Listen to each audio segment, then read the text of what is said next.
Ya solusi kita ya ganti pemerintah. Iya. Ya. Karena kalau pemerintah ini ya seperti sekarang aja gitu. Karena mereka tidak mempunyai sesuatu pembangunan ekonomi yang untuk pro rakyat. Nah, tadi saya bicara dengan Bung Daeng ya misalnya.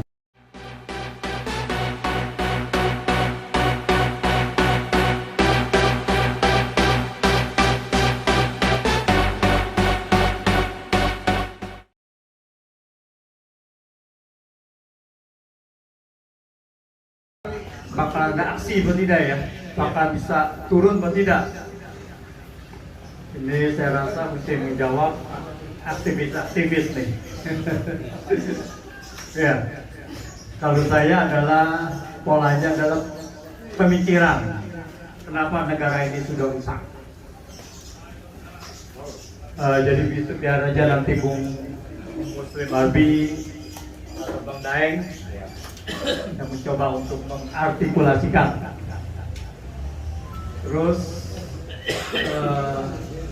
mengenai ini ya, tadi apa? Mengenai apa tadi ya?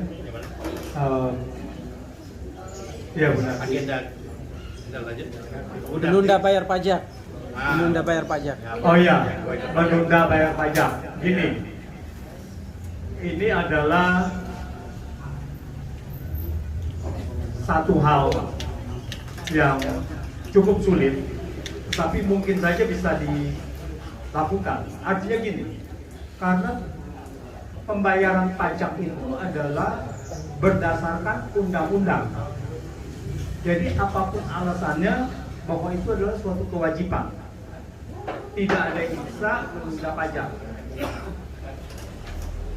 Maaf, bahwa menunda tidak bayar pajak itu tidak menghilangkan kewajiban bahwa kita boleh telat bayar pajak, ya nanti ada dendanya dan sebagainya, itu ada aturan semua.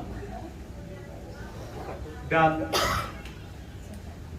sampai sejauh mana bahwa pajak itu bisa sampai menyita.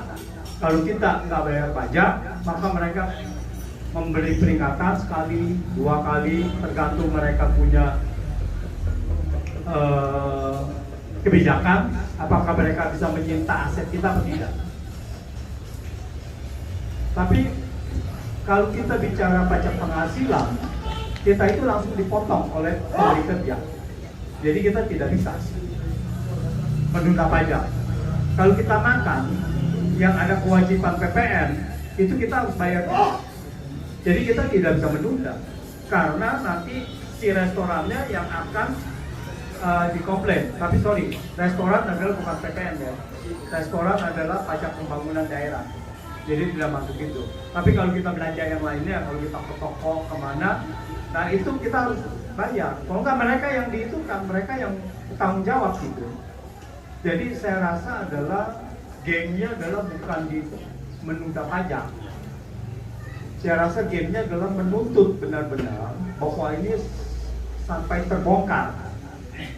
Jadi sampai terbongkar, jadi jangan sampai didiamkan. Seperti Mahfud bicara sama hari pertama ketemu dengan Wakil Menteri Keuangan dan kemudian didampingi oleh Itjen Pajak kalau nggak salah. Nah jangan sampai ini berhenti. Setelah itu kan Mahfud mengatakan bahwa kasus korupsi yang pencucian uang 300 triliun itu tidak semuanya berasal dari korupsi. Dari korupsinya sedikit katanya. Yang banyak itu pencucian uang. Nah ini ada seolah-olah mau memberikan pencitraan bahwa kasus korupsi di sana sedikit. Jadi ini adalah pembentukan opini bahwa itu di situ sedikit. Nah, yang pertama adalah bagaimana Mahfud bisa mengambil kesimpulan bahwa itu sedikit. Ini pejabat pajak ya, atau pejabat negara ini tidak boleh bicara sembarangan tanpa bukti gitu. Jadi tidak boleh dia bicara bahwa kasus korupsinya sedikit sebelum ada disidik.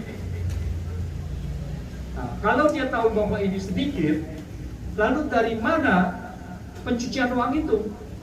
Jadi pencucian uang itu ada di lingkungan Kementerian Keuangan. di Dirjen Pajak sama di Dirjen Bea Cukai. Kalau itu bukan dari korupsi, dari uang ilegal apa? Karena pencucian uang adalah uang ilegal. Tidak ada uang putih yang dicuci. Iya. Jadi uang ilegal, apakah dari judi ilegal, apakah dari narkoba, apakah dari human trafficking, apakah dari pelacuran ilegal. Nah, apa itu? Dan lebih rusak lagi kalau sampai ini terjadi daripada korupsi yang pajak tadi. Karena berarti dia melakukan apakah illegal mining, apa segala itu melakukan pendapatan dari mana, penghasilan dari mana yang ilegal. Nah, jadi ini yang tidak boleh didiamkan, bahwa ini harus benar-benar masyarakat menuntut transparansi di Kementerian Keuangan ini. Korupsinya harus dibuka sebesar-besarnya, setransparan mungkin. Itu harus dibuka. Tadi diperkirakan ada sekitar 300 triliun, tapi kalau akumulasinya, kalau dia bisa korupsi pajak sekitar 300 triliun, artinya ada wajib pajak yang tidak bayar pajak sekitar 3 kali lipatnya, 2-3 kali lipatnya. Karena kalau dia hanya mendapatkan 10%, 20%, berarti 80%-nya itu dinikmati oleh wajib pajak. Dan itu harus dibongkar wajib pajak siapa saja yang harus itu, dan harus dibongkar lagi, dan mereka harus membayar kepada negara. Contohnya misalnya Bang Penin yang Angin Praitno yang ketangkap itu ya, direkturnya pemeriksaan dan penagihan ketangkap. Bang Penin dari fakta persidangan terbuka bahwa dia harus bayar 926 miliar, tetapi mereka nego. Akhirnya yang disepakati mereka bayar 303 miliar, ada 620 miliar kurang lebih itu tidak dibayar, dan mereka dijanjikan orang pajak 37 miliar. Jadi artinya cuma sekitar nggak sampai 10%, ya 5% saja. Cuma 5-6% saja gitu. Artinya di sini tadi karena ada pemeriksaan, mereka diberikan lagi, akhirnya si Bang Penin dikenakan oleh pemeriksaan ulang 1,3 triliun. Nah, yang nggak ketangkap bagaimana? Jadi mungkin bisa mencapai 1.000 triliun gitu. Kalau ini mencapai 300 triliun akumulasinya. Nah, ini yang harus dikawal.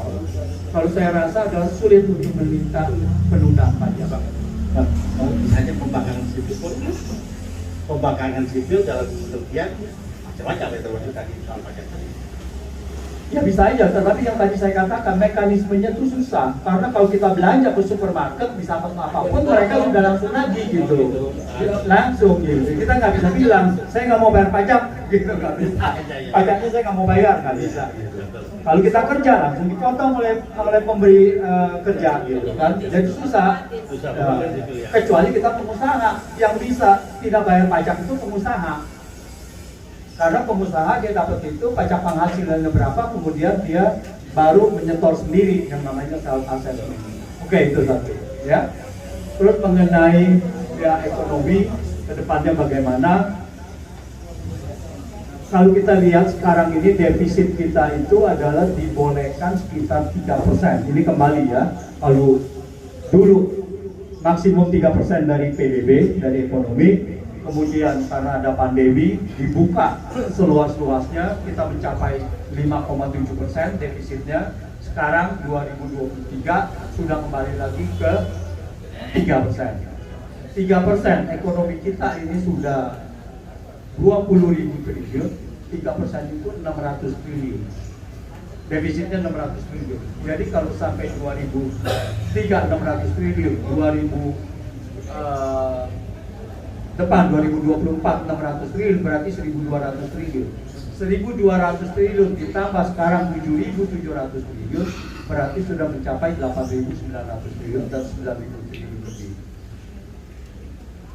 Ini salah satunya, ya ini akan naik terus karena pemerintah kita menganut kepada defisit anggaran yang katanya tadi apakah untuk meningkatkan kesejahteraan, pembangunan dan sebagainya, tetapi yang tidak dirasakan oleh masyarakat banyak, yang dirasakan adalah oleh para oligarki, ya, oleh para pengusaha kakap, ya mungkin kelas menengah juga ada, ya mereka menikmati, tapi kelompok menengah bawah itu pasti sulit menikmati karena nyatanya adalah pajak PPN naik, harga-harga naik. Kalau kita lihat sekarang harga subsidi malah Pertalite juga naik ya, listrik juga luar biasa, gas juga akan dinaikkan dan sebagainya. Ya, jadi memang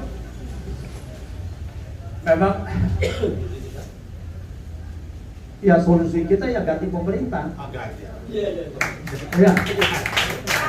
Karena kalau pemerintah ini ya seperti sekarang aja gitu, karena mereka tidak mempunyai sesuatu pembangunan ekonomi yang untuk pro rakyat. Nah, tadi saya bicara dengan Bung Daeng ya, misalnya begini, ekonomi ini dibagi dua kelompok. Ya kalau kita bicara mengenai PDB 20.000, siapa sih yang menikmati 20.000 triliun? Siapa yang menikmati? Yang menikmati dua kelompok, satu adalah namanya kelompok pekerja dan satu ada namanya kelompok pengusaha. Itu di dalam ekonomi namanya adalah income distribution. Di Indonesia yang ke kelompok pekerja itu hanya 40%, yang jumlahnya sampai 100 juta orang lebih. Ya, penduduknya 200, tapi pekerjanya sekitar 150-an.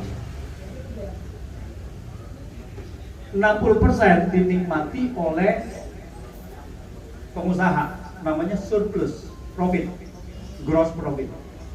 Nah, itu diambil oleh pengusaha. Pengusaha itu hanya sekelompok kecil dan pengusaha besarnya menikmati yang paling besar. Mungkin dia hanya sekitar 1% aja dari penduduk Indonesia.